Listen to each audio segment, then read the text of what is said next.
Good afternoon, everyone. Illinois Extension is happy to welcome you back to the local government education platform. We are happy to welcome Pam Schallhorn. She is a community and economic development specialist for the central region of Illinois. Really, she's great at outreach for our whole state, especially today since we're on this statewide platform, and want to welcome you all on. Pam is going to cover marketing rural tourism, and we are very much looking forward to your presentation. Without further ado, I'll pass it to you, Pam. Thank you. Thank you so much, Nancy, for the introduction. And I really appreciate Nancy allowing me to do these webinars for local government education rather than having to drive around the state this winter. So thank you so much. Well, we're going to talk about marketing rural tourism today. And the first thing is, while I was doing the research for this program, I was so grateful when I found this quote. I just had to mention it. Marketing rural tourism. The successful application of marketing to rural tourism could fill a book. And I really appreciated this because when you're trying to put together a 35 or 40-minute program on marketing rural tourism, keeping in mind it could be a book, just made me feel a little bit better because you feel like you're just taking an ice pick to an iceberg here. So let's see what we can learn today, though, and hopefully you'll find it useful. Okay, there was a rural survey done about what's going on in rural communities, and this is coming from rural communities from across the nation.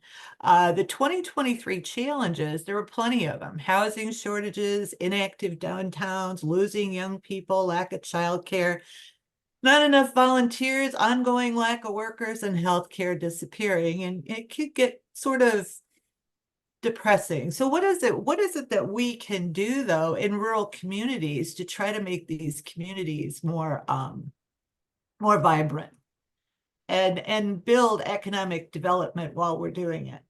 Well, what are the rural assets? And this also came from that same 2023 rural survey. You've got natural resources, outdoor recreation, land, tourism opportunities, committed and caring people, both young and old, engaged communities, and innovative rural businesses. So that's what it got me to thinking. It was actually a group from LaSalle, Peru. They were all volunteers. They were working with the Hegler Karras Mansion, and they just wanted to find out, how can we market our tourism site? So that's what we're going to focus on today, is drilling down into this topic. So first of all, tourism, I may not have been involved in it as much as I would have liked to in order to do this program, but marketing I've known and I've taught for probably 30 years. And although marketing's changed and we are going to talk about using social media, there's still a lot of things that are just the same as they've always been. And the first thing is to define your target market. When marketing something, and especially tourism, you want to find out who it is you're trying to get that message to. So, for instance, I'm a 69-year-old female. I'm not really into axe throwing. So when you're talking about, let's say what you have is axe throwing, that's one of your tourism or your recreational opportunities in your area, is axe throwing. Well, I'm not your target market. And I guess that's the best way to look at sometimes things, is what we're not. And I'm not that target market. Anybody want to put in the chat who they think the target market would be for axe throwing?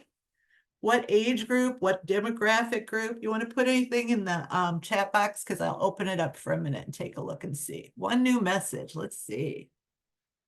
Okay.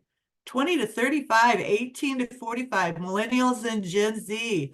Oh, Todd says 60. Okay, he likes axe throwing. Good for him. Teens, 30s to 30s, 25 to 35 males. Very, very good.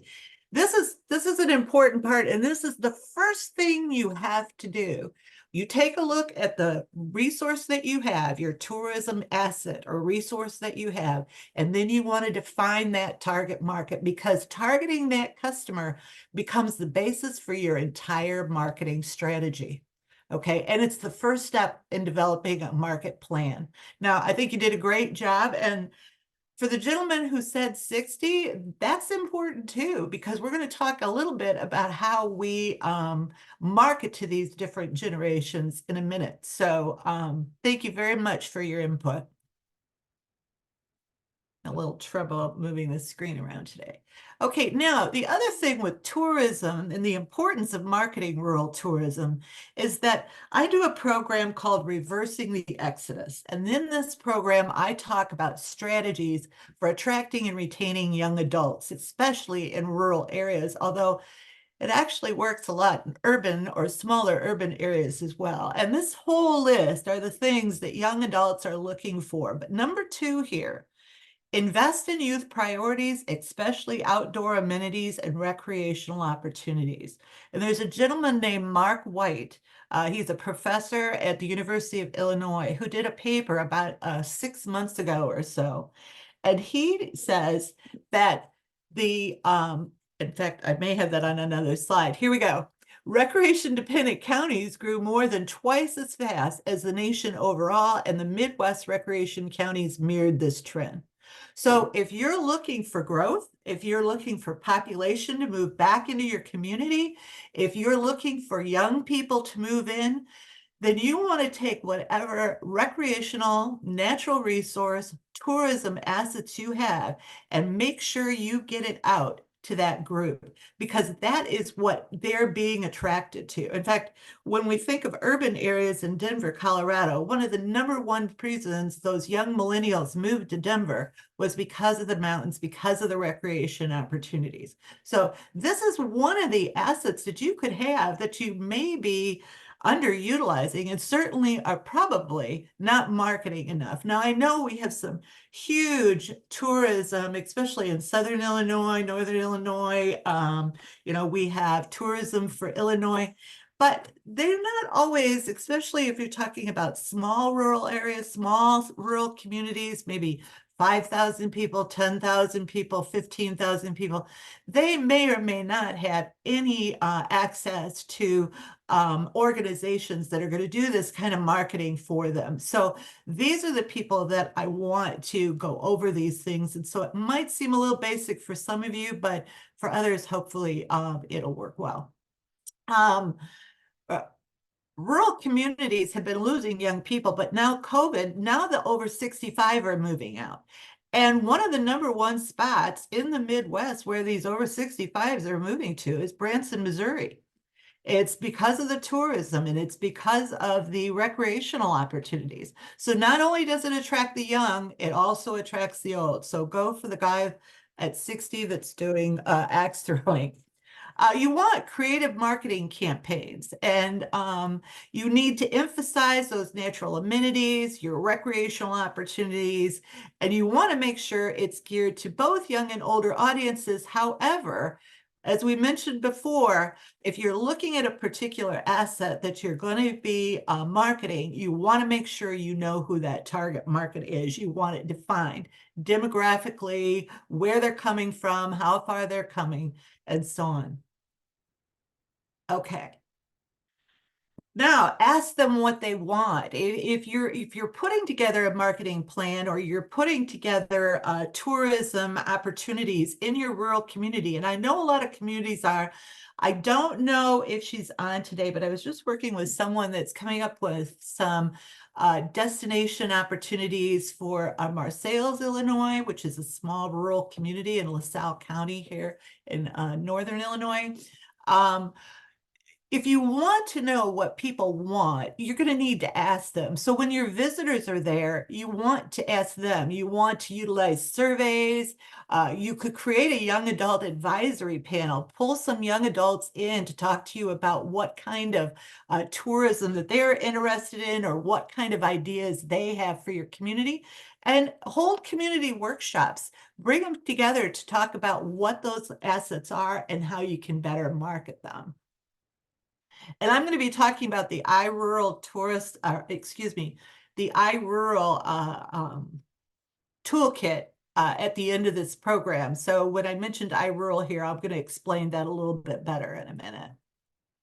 Okay, so now developing your marketing resources. And here's where I'm going to ask you all to think about this and put something in the chat. And I will watch the chat again in a minute. Developing your marketing resources. Okay, the number one thing you want to do, you're a volunteer, you're helping your rural community with 5,000 people to market one of their tourism assets. Well, one of the things you need to do first, we've identified our target market. We're going to put together a marketing plan. We're going to come up and we're going to start marketing this. The first thing I recommend is the same thing you do when you're in business is develop a 30-second elevator speech. It's a 2 or 3 sentences that describes it. Because sometimes what happens, and I don't know if you can see me here, I'm sorry, I'm not really looking at, but if you can see my picture, my hands are going. It's a 2 or 3 sentences. You put together this elevator speech, and what it is it's a quick way to define or talk about this particular marketing or, excuse me, tourism asset that you have.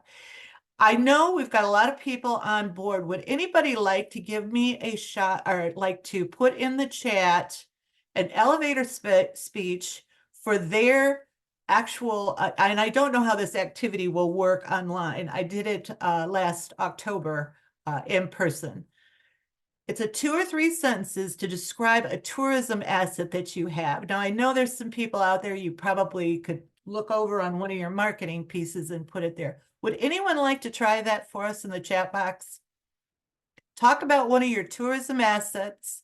And I'm going to give you a little time. Just think about it, put it in there. And I'm going to finish this slide and I'll go back to see if anyone's got an example.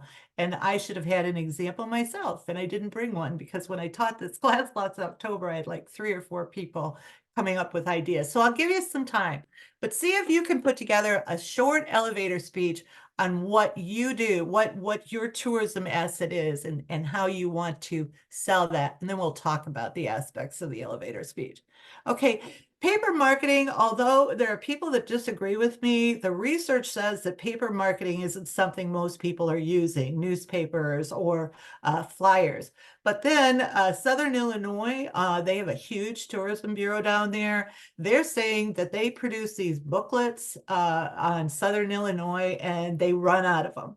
So there's differing opinions. It depends. It can be expensive, but I'm just wondering what happens with all that paper marketing. I know digital marketing is generally the number one way we want to be able to uh, present our tourism assets. So emails, social media, and we're going to talk about social media and the generations here in just a minute.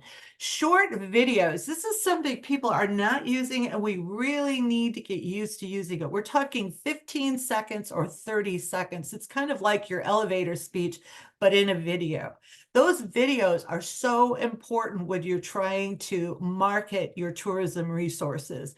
Just a short video to let people know. People are just so much more visually rather than reading it or hearing about it. A website, developing a website, linking to other websites. We had a lot of discussion in Southern Illinois about this. The tourism bureaus that were down here had these down there. They were represented 3 different tourism bureaus, and they're talking about their websites. They had gotten a grant and done these wonderful, wonderful short videos on all of the tourism assets down around Giant City Park in Southern Illinois, including the rock climbing.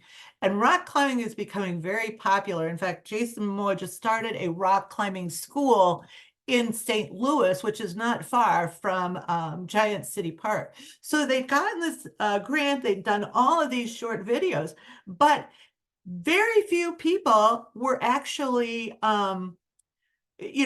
utilizing those websites. There's all these economic development professionals in the room while we were teaching down there last August.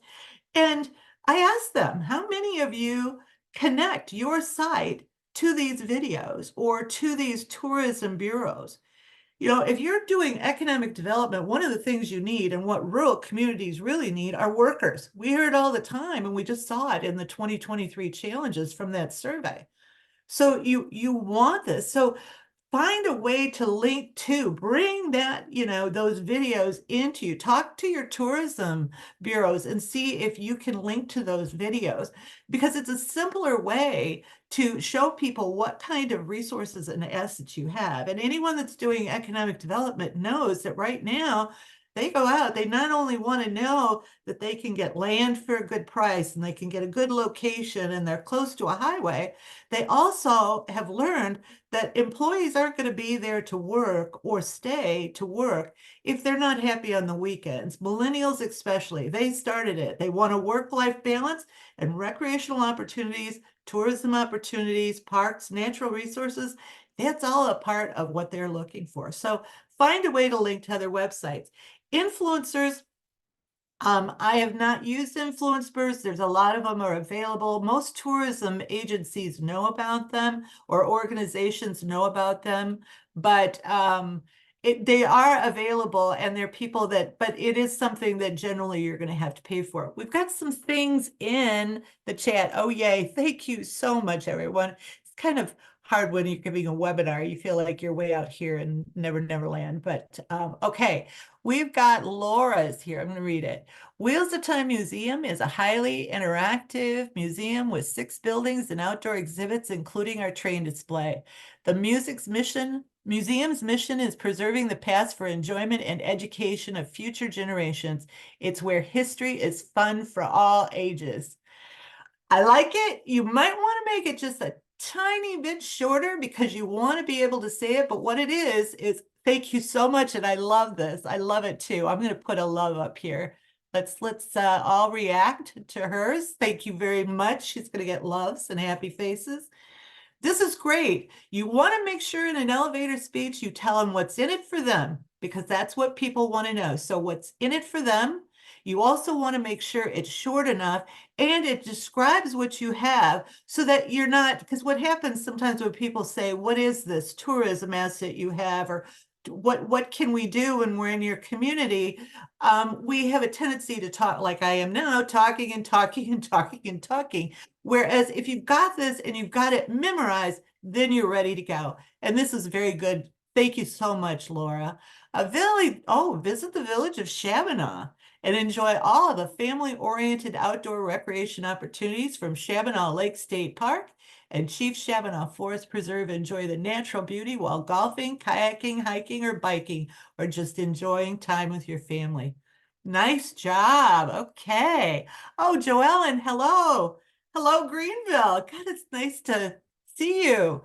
Greenville offers small-time charm from yesteryear. You'll find agricultural innovators with quality products you'll want to take home. While you're here, take in our wonderful museums.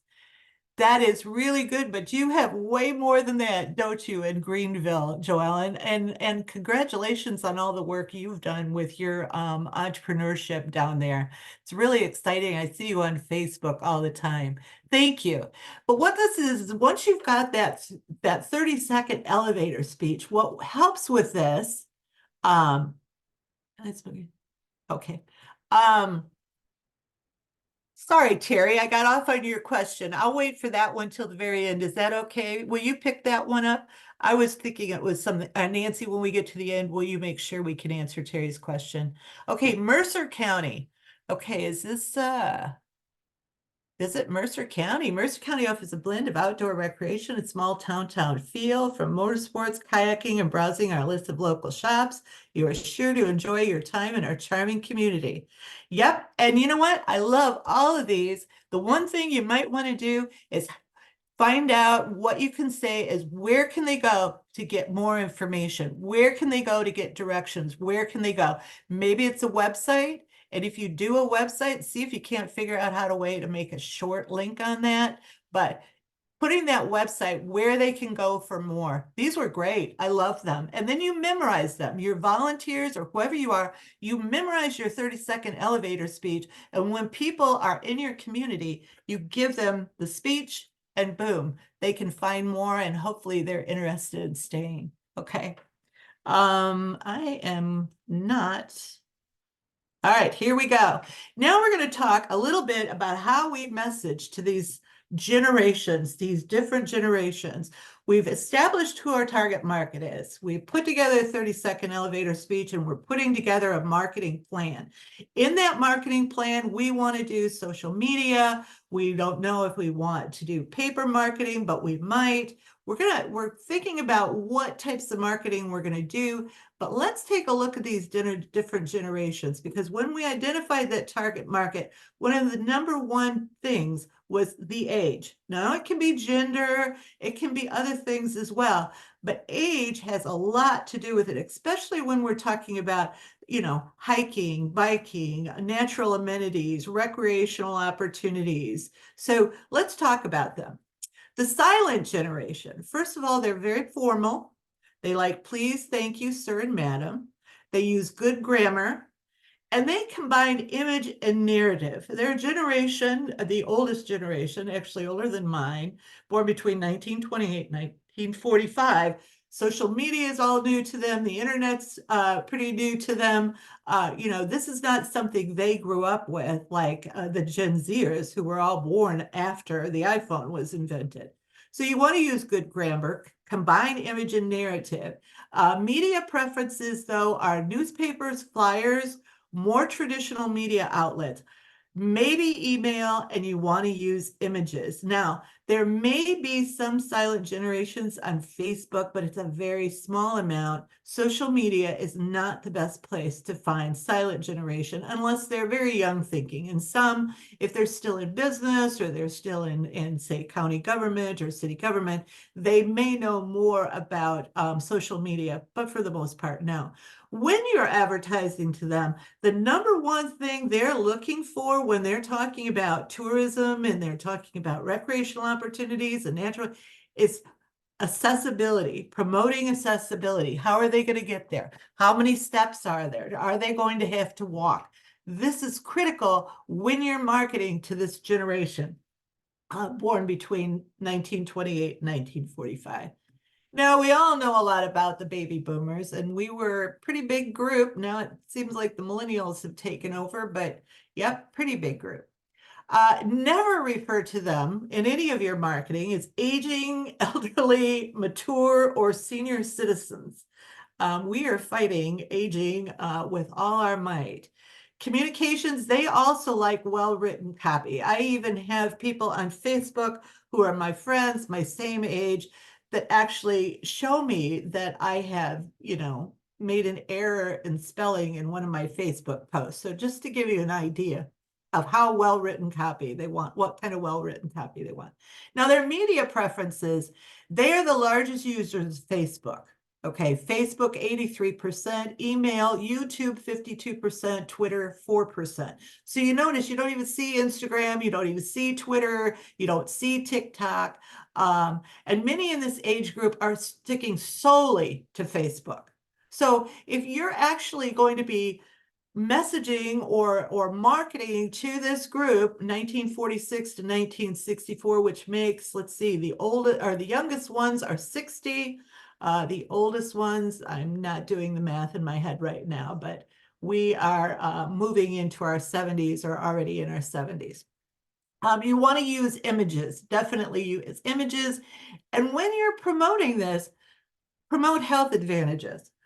Look at that. Make sure that if that's your target market, are those baby boomers, that's who you want to attract. You want to make sure those health advantages are there, whatever they might be. But that's where they're focused on when they're looking for tourism, natural resources, or excuse me, natural amenities and the other.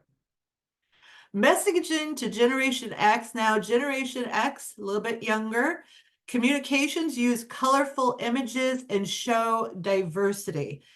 This is something that I don't think rural communities are getting. We do know that the majority of the rural communities, especially in Illinois, are primarily white, but that's not who your visitors are.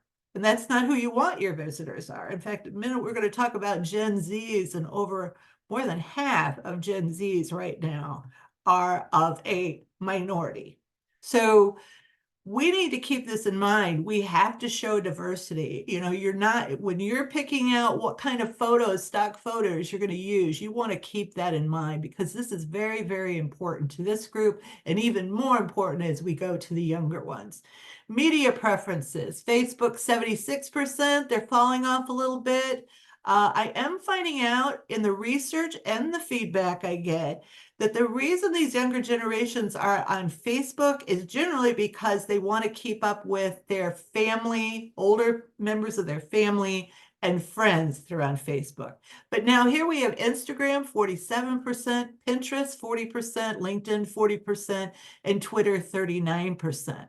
Now, just because you don't know how to use these different media preferences, if your target market are Gen Xers or your target market are younger than this, you're going to either need to hire or learn how to use some of these social media preferences because you're not going to find as many of these younger generations on Facebook. And I know a lot of museums and, you know, we've got volunteers. Our volunteers are older. Maybe they are in the silent generation or the baby boomers. So they may want to stick to Facebook. It's what they know. We're going to have to get out of that comfort zone. You're going to have to, if you're going to volunteer to help, you're going to have to either learn it or know it. And I know it's sometimes hard to do, but it's what you're going to have to do if you're going to try to attract this particular generation. Use colorful imagery and avoid too much text. Now, remember, the silent generation likes the text and some imagery. Now, Gen Xers, they want colorful imagery and they want to avoid that text. They respond more to short videos. This is where the short videos are becoming really important. But in one of the articles I read, it said, make sure you use subtitles on your videos because a lot of them are not going to want to turn the sound on. So the thing is that there are programs where you can take your short video. I've used them myself and I'm a baby boomer. Do a short video, put your titles on. I think it's a product from Apple that I used right on my iPad.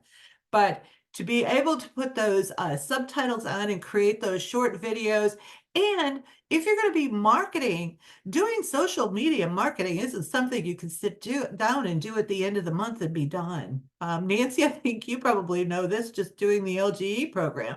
It's doing social media marketing is a constant thing. So you want to be working on this a lot and be prepared. I know, be prepared that when people comment or have questions on that social media page, that you have someone in your organization or someone that's volunteering to help you that can make sure that you can respond instantly to their needs.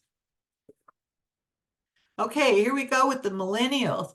Now, the millennials are they want the peer-to-peer recommendations. That's really, really important.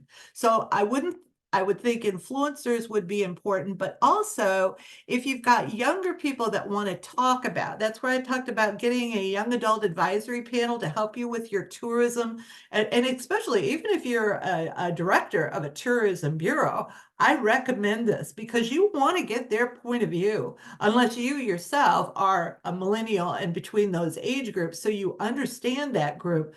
If you're any older than that, then I highly recommend you get some young people to give you some advice on this. But those peer-to-peer recommendations are very important. Their communications, they want it interactive and engaging. That's why I was mentioning you want to be ready on a day-to-day or pretty close to that to be able to engage and interact with people on social media about those tourism assets or recreation. You know, what hours are you open? What are you doing? What do you have? What kind of events are you having? They want them to be creative, short, and again, multicultural because just because your community may not be very diverse does not mean that multicultural people are not going to be coming and enjoying and visiting your shops, your stores, your restaurants. This is economic development. This is a way for you to bring more money into your economies. In fact, for some of you who have lost manufacturing and lost a lot of other industry, commercial businesses, even retail. We've lost so much that we've got to be ready to be open to these visitors to bring that money in and boost our economies. This is critical. Media preferences for them are Facebook, now 87%, but again, this is specifically because they're keeping track of what grandma's doing. Okay, they want to be able to interact with grandma or Aunt Pam or whomever.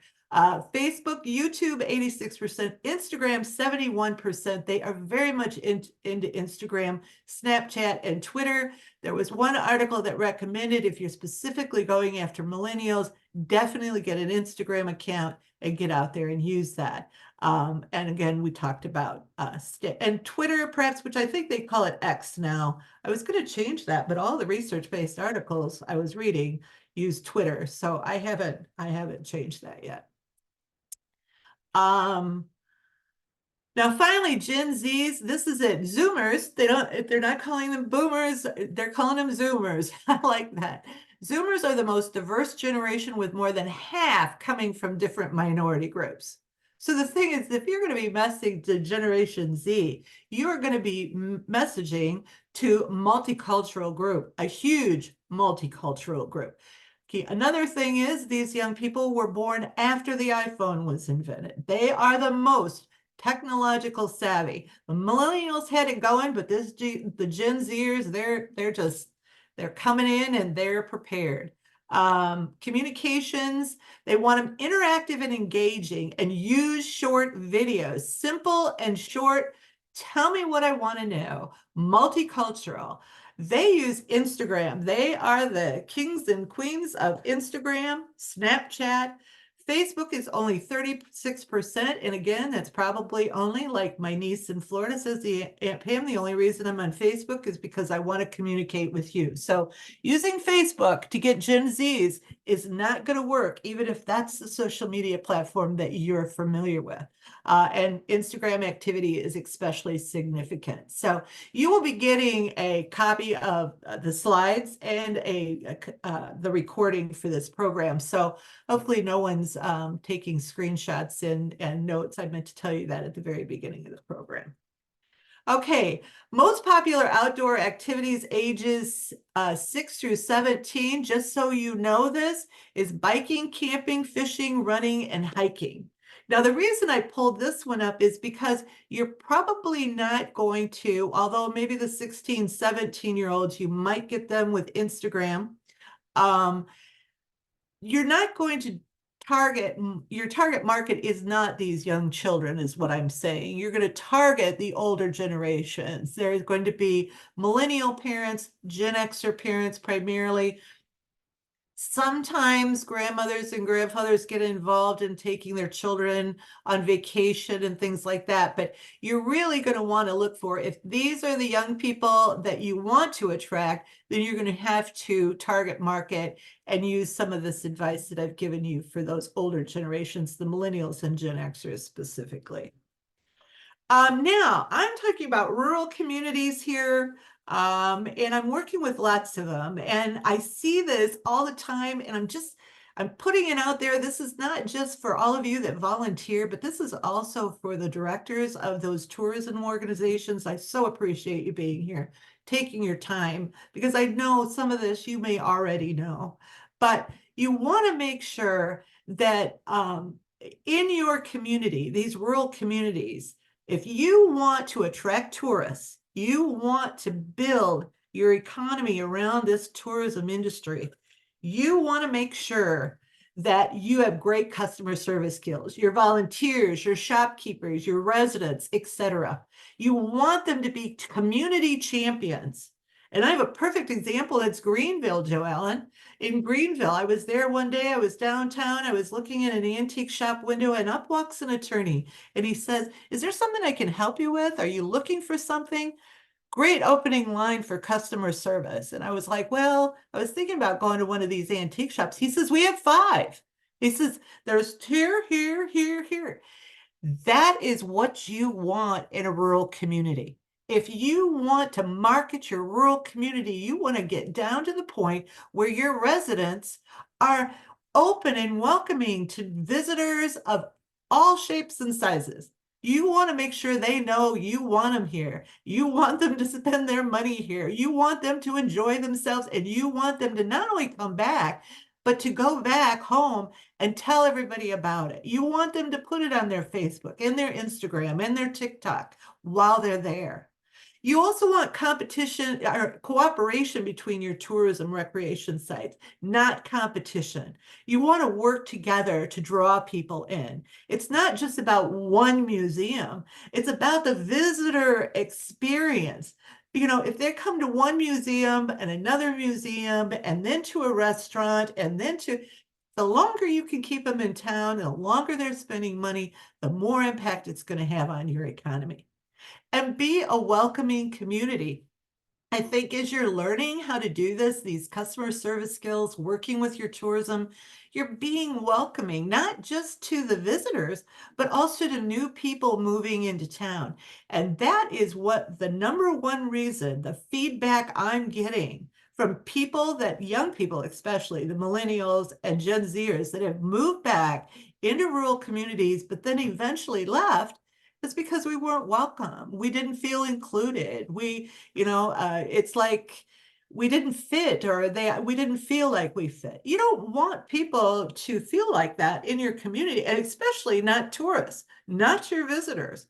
If you want them to come and enjoy, you want to make sure you have a welcoming community. In fact, I think that's actually a topic that needs to be better explored.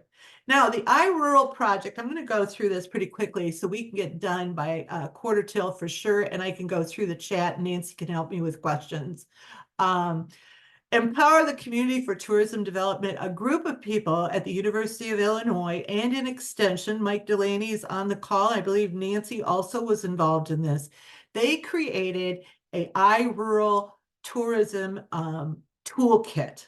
Okay, and you'll be getting links to this toolkit in Nancy's email when she sends it to you. But it is great. It helps communities sort of pull all this together. Rural communities that need the help. This is a step-by-step toolkit.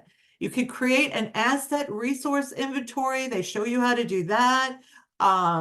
They have examples on creating strict zoning codes and sign ordinances, how to develop a marketing guide, and then also you can see the results of a multi-state rural tourist survey that was done as part of this I-Rural project. Now, I know that Mike and Nancy, and there's a couple other people that are involved. These are educators and specialists on our community and economic development team with the University of Illinois Extension. And when you get these resources, I've linked you to the webpage on rural tourism development. And you're going to be able to see other things, but at the very bottom, you're going to see these connections. And I encourage you to reach out to them if you have questions, or if this is something you really want your rural community to do. And we'll see what kind of help we can give you in addition to this wonderful toolkit. Okay. The I-Rural project, I'm not going to go through this. I'm sorry I left this slide in. Starved Rock, though, they gave, this is hard. Now that I'm here, I might as well say it. They went in the survey, the I-Rural project did a survey. They got 1,015 responses, but they were from 8 Midwest states. So Starved Rock came in number 5. I know when I gave this program last August, and I should have taken this slide out, I apologize. People were like, Starved Rock's number 5. Well, in Illinois, probably not number 5, but in the Midwest, it is number 5 because of other places like Branson, Missouri, I think was one of the top. They plan their travel between 7 and 60 days in advance. Nancy, you were talking about, this is good timing for this because you're getting ready.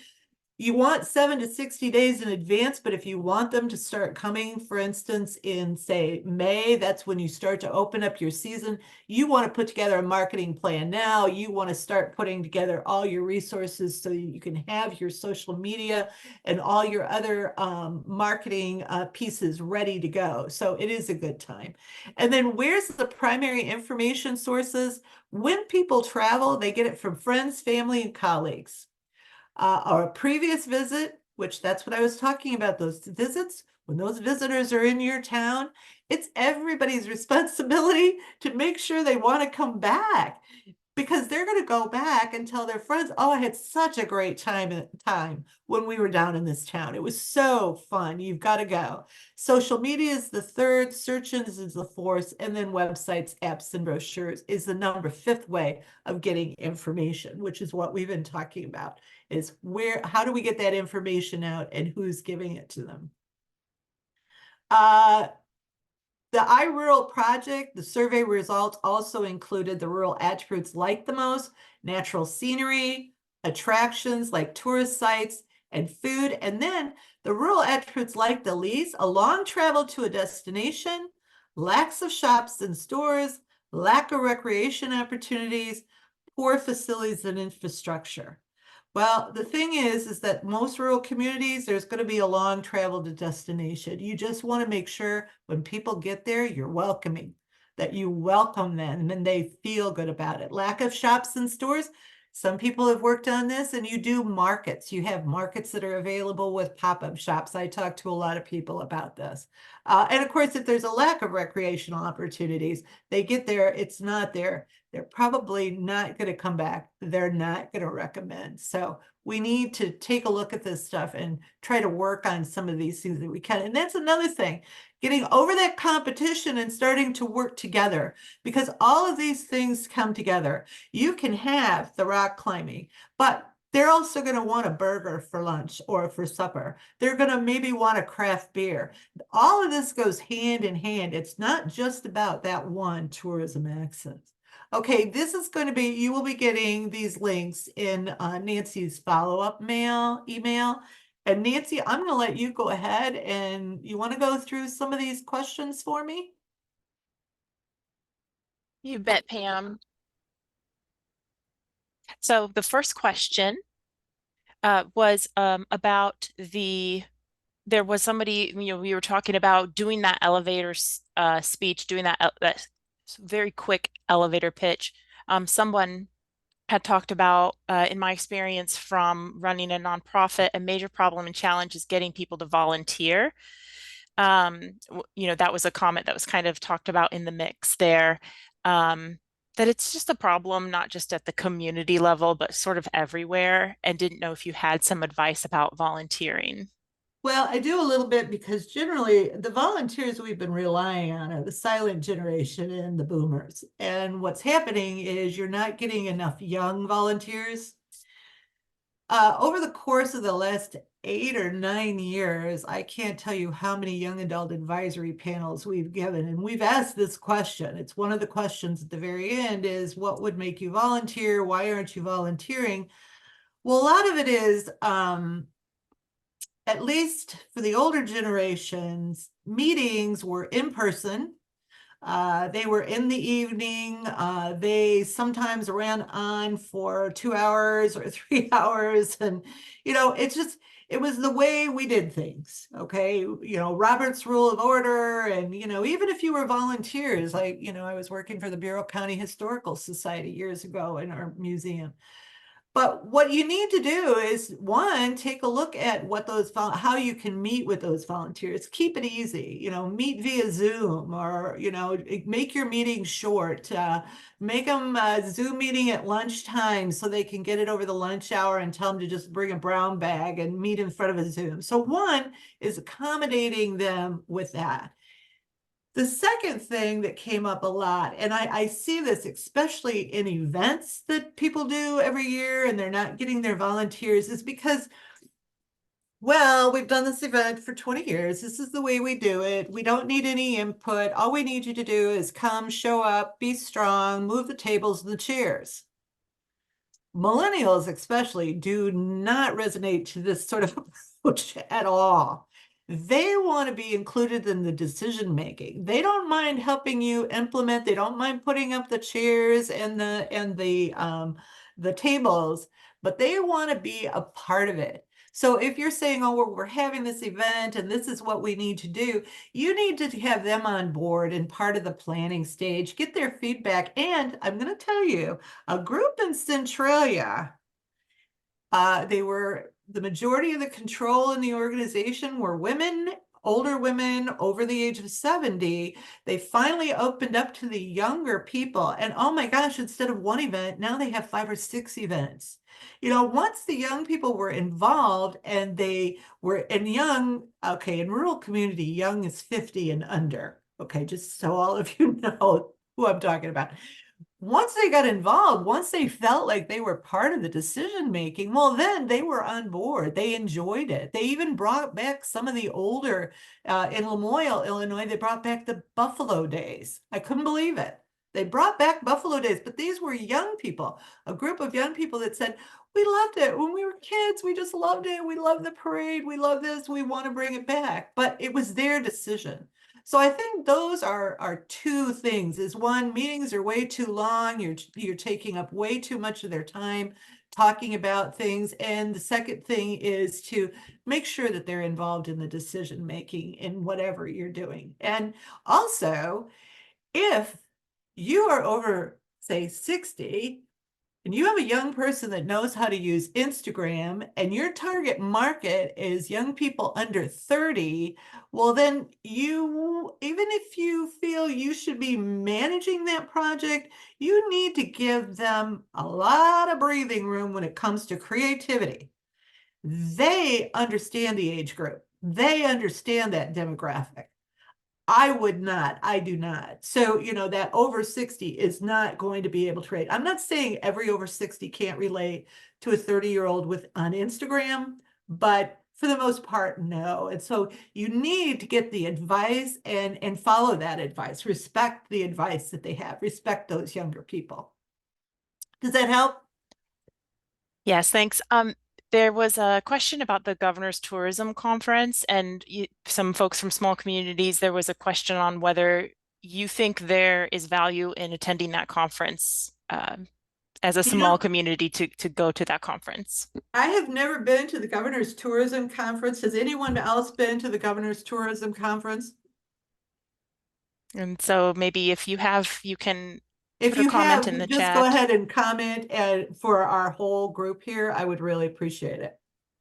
And can you share more examples of what would be a successful short video in your mind for advertising a rural town or small town or county?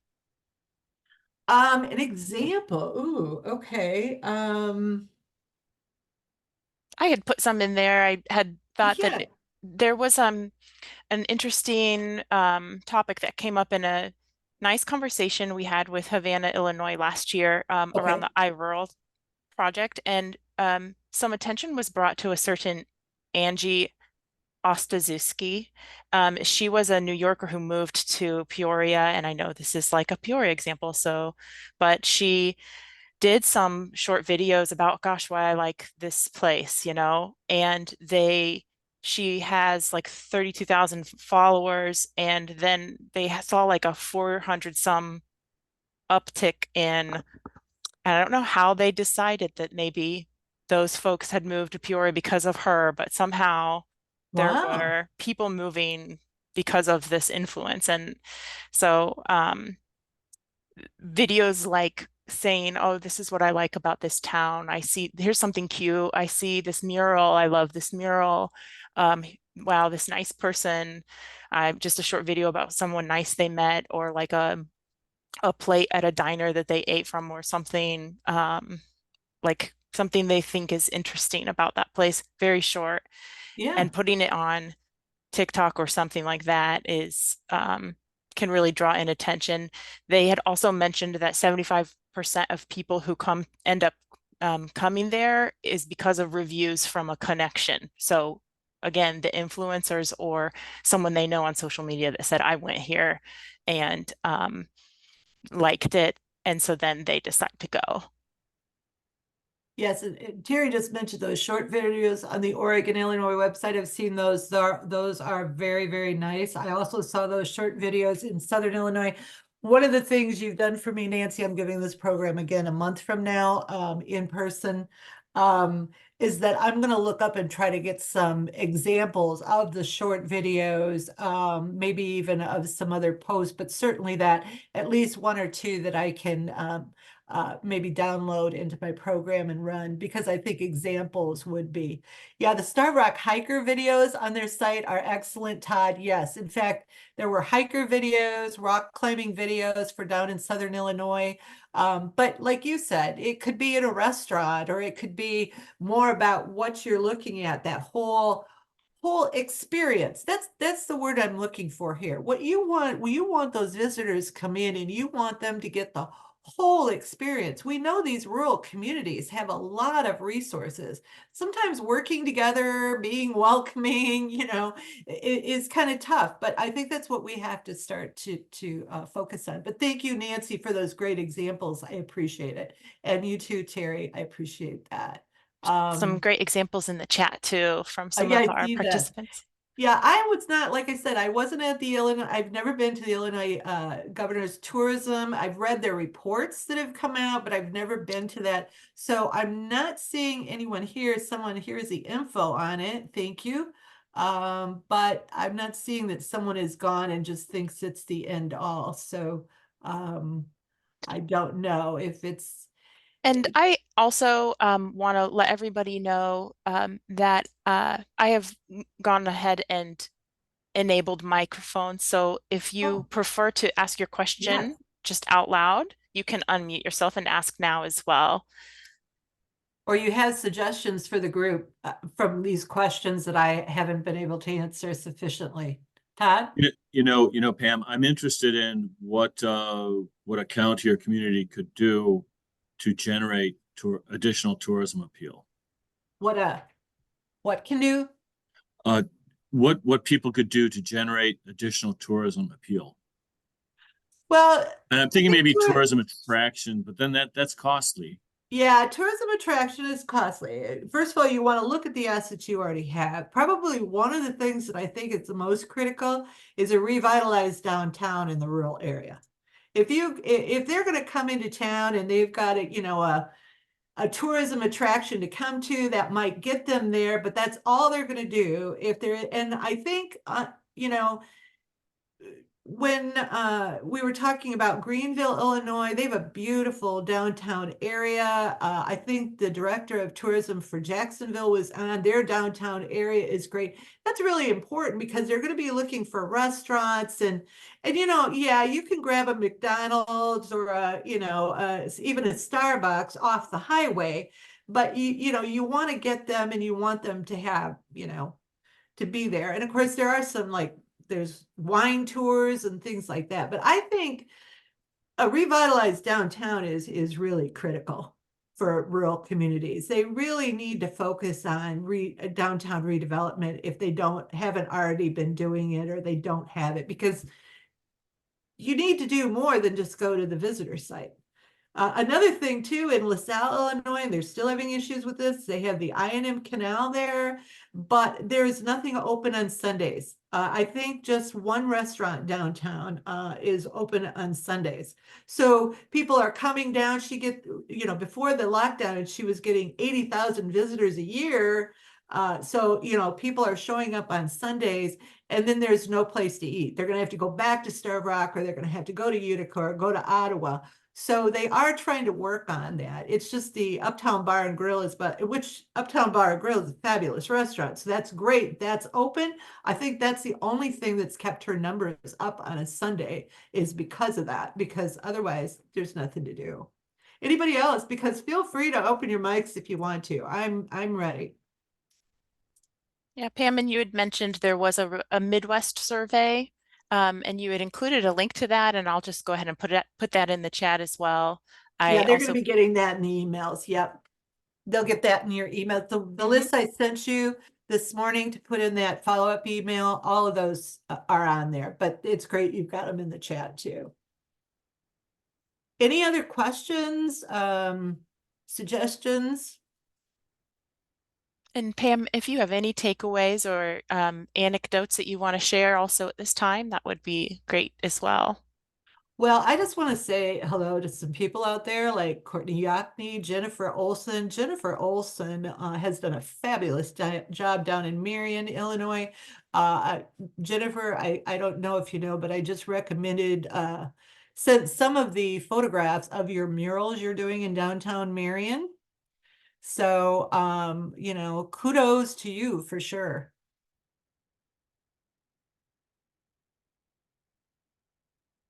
We've Well, got a quick, go ahead. Sorry. we've got a quick moment. I'd like to propose we're going to run a quick poll and ask folks to give us your quick reactions. It's helpful to us to evaluate our programming.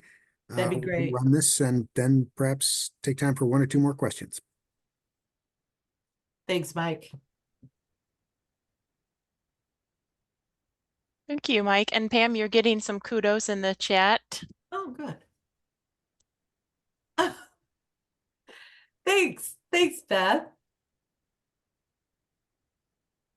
Yeah, we had a Todd, you had asked earlier about what a rural community can do, and that's what kind of spurred me to put the link in for the toolkit, because one of the things that kept coming up in the different rural communities that were looked at was, you know, folks that are in the community, they might not see the community the way that an outsider would see, and so understanding kind of how some of the signage needs to be placed in the community, or like as people would enter the sort of the area or region around the community, and where would be like some strategic areas to have signage about something that would really draw in a little bit of tourism, to maybe a natural or wildlife or outdoor experience, or even a historical or cultural aspect of their community, is supposed to be, you know, something that should boost a little bit of that visitor count. Right. Yeah, No, you that's know, I think excellent. there's an Oh, area that you know, we can appreciate nature pretty much when we go out into nature. It doesn't take a lot of interpretation unless you really get into it. But I think for a lot of small towns, the history of their development's fascinating stuff. How they grew, why they were there, the industries that were there, the people and the things that they did. That's fascinating. So I have no idea how to get that story across in a 30-second soundbite. it's tough. Yeah. You need to find someone who's really good at doing that for Mhm. sure. And I don't Yeah, have it. like I've There's thought of sometimes historic home tours, and like, you know, what used to go on in these homes. This person used to be the doctor. This person used to be, you know, back before there was a hospital, you would have like a home that had like a part of it that was for patients, you know. These types of tours that feature the local architecture or something, you know, yeah. that's Oh, yeah. interesting. It is. It is. There's a question here about, are there any examples? Hi, Jerry. It's Jerry Foster. Are there any examples of small towns working together to market a region or a type of co-op? Todd, you got a suggestion, example? You need to unmute, but oh. I'm just saying that's a good idea. That Oh, could it be really is. good. You know, and Jerry, it's interesting because you're working with these small communities, kind of clustered together. I have not seen that. I mean, generally what happens is they create a tourism organization that's taking care of an entire region. And then, you know, you're hoping all these small towns will work with the organization. But to get these small towns together, you know, up in Wisconsin, they did a really interesting thing with agritourism, and they actually created an entire tour to where you went from wineries, but they even had, and the reason I remember it, they had ballet dancers actually doing ballet in a cornfield or near a cornfield out in the middle of nowhere. It was all part, but these were communities and different agribusinesses working together. I think part of the problem is we've got chambers of commerce and we've got tourism and we've got, but each community has their own. I rarely see where it's at the county level or, you know, and then when it's regional, they're looking at spending the money on the biggest regional assets. But I think you're right. There are small towns that could work together to develop things to create more interest. And then when people get there, they have more to do. Or let's say they're in your town and your town's 900 people. You don't have a restaurant. but they're there and they're at a tourism thing. There's no reason why you can't say, okay, 5 miles down the road, there's this wonderful winery or this brewery, or, you know, you can go to the next town to do. Doing that and cross advertising, there shouldn't be any problem with that. You're just adding more opportunities for these people to enjoy themselves while they're in your community. Good question. That was a great question. And it'd be great if more people did it. Oh, someone here says, oh, Mercer County Together partners with the Quad Cities. That's great. That the larger organ will value the smaller communities. Yeah, it is tough for those small communities to get recognized, especially when the larger organizations are they're marketing huge things like Starved Rock Park or Giant City Park, or it's hard to remember. Idea, love to get this. Okay, Joellen, you just let me know when you want me to come down. Just give me a holler. I think you're on Facebook with me. You can just message me if you wanted to. And as you can see, I've worked all over the state of Illinois. I love Illinois. I love rural Illinois. I love urban Illinois. I've lived most of my life in Illinois and all over the state. So I would just like to see rural communities finding better ways to build economic prosperity, to bring citizens into these small rural communities. And I just think that tourism and recreational opportunities, natural amenities is one way of doing it. So thank you so much, all of you, for joining me today. And Nancy, do you want to do anything before we finish up here? It's 1:02. No, we've just really appreciated your presentation, and you had one Thanks. a few weeks ago on revitalizing downtown centers as well. And then there's another one coming up on March 14th, being a catalyst for change. I will include the link to that in the follow-up email today. So we're just very appreciative of these topics coming to light on the platform, and you taking the time to drive the conversation and put the research out there for everybody today. No problem. And I would love to see everybody back it's in I think it's 3 weeks from today. It's being a catalyst for change. It's more of an inspirational, motivational. It's more about you. It's about how people that want to make changes, especially in rural communities, what attributes, what you need to do in order to be able to keep your passion up, not get frustrated. And I think a lot of us get frustrated. So I look forward to some of you being there in 3 weeks as well. Thanks so much, Nancy. And we'll see everybody later then. Thank you, Pam. Thank Take you, care. Bye, everyone. Todd. Bye, Shelley. Nice to see you too. Take care, everyone. Bye. Have a great rest of your week.